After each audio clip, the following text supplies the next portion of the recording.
In the shop today, I have a friend's pretty much bone stock, low-mile 2004 C5 Corvette, and he wants it to be a little bit louder, but nothing crazy.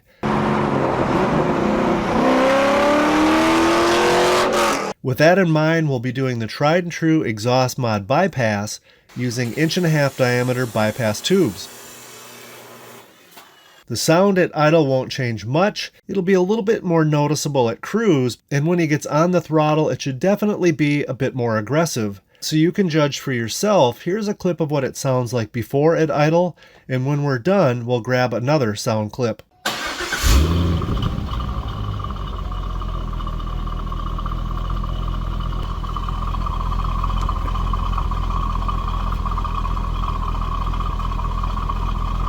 First step is to get the C5 onto the lift, and a lift is pretty much required as you do need to be able to drop the mufflers almost straight down in order to get the tubing fished out from underneath the car.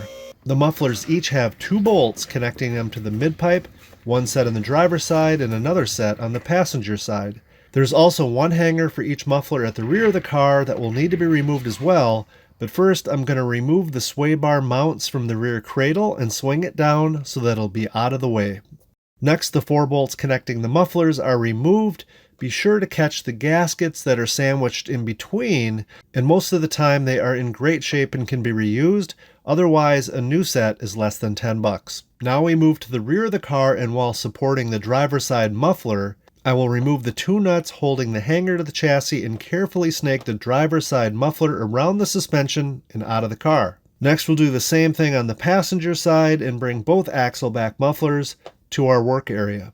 This is the area right here that we're going to do the bypass. So these have some undercoating on it from the factory, I believe. This is 54,000 mile car. So we'll get that cleaned up and mark where we're going to introduce the holes for the bypass.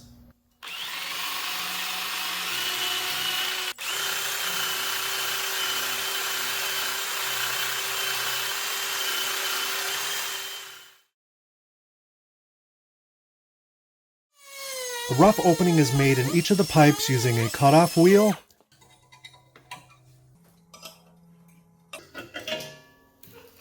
Then the shape is enlarged to the approximate shape of an oval using a carbide-tipped cutting bit on a die grinder. Using a hacksaw, or in this case a chop saw, the bypass tube is cut to length and then ground to match and finally welded into the exhaust using a MIG welder. The welds are finished up around the entire circumference and cleaned up. In this case, a light coating of black paint is applied to best match the existing coating on the exhaust. The mufflers are reattached and all bolts are torqued to spec using a torque wrench. Do not skip this step, especially since 2 of the bolts secure the lower A-arms to the suspension cradle.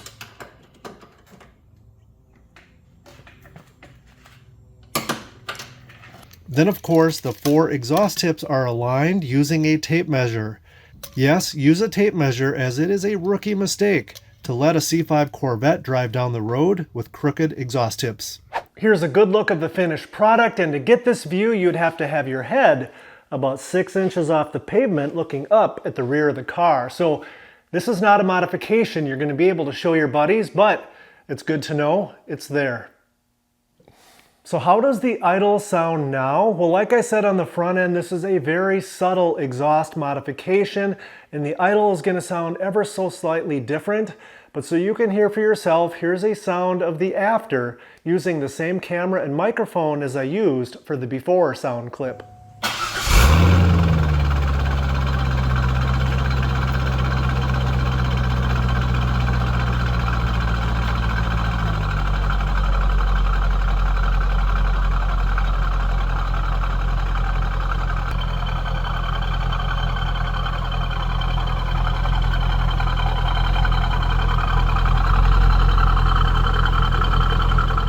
Does the exhaust mod bypass increase horsepower? I don't know for sure, but since it does technically offer the exhaust an alternative route out of the exhaust system, bypassing the muffler at high RPMs where back pressure is likely to be the most. It's certainly possible that you pick up 2 or 3 horsepower, but that is absolutely not the reason to do this modification. The only reason, in my opinion, to do this modification is for a slightly more aggressive exhaust note. Now, since this is not my car, I was not able to take it for a joyride so we could get some sound clips of part, middle, and full throttle operation. But that having been said, I did get some feedback from the owner, and here's what he had to say. From his ride home later that day, he emailed me and said he can definitely hear it when he gets on it, and maybe 1 3/4 tubing as opposed to 1.5 wouldn't have been too much, but he's definitely happy with what we've done.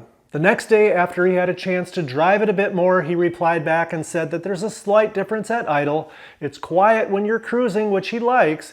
You can hear it when you accelerate, and it sounds great when you hammer it. And a few days after that, he emailed me with a couple questions about something else and made the comment that he can definitely hear the difference in the exhaust sound when he's standing outside of the car as well. Coincidentally, just yesterday I was driving with my friend Brian in his C5 Z06, and he has the Corsa Extreme Axleback system on it.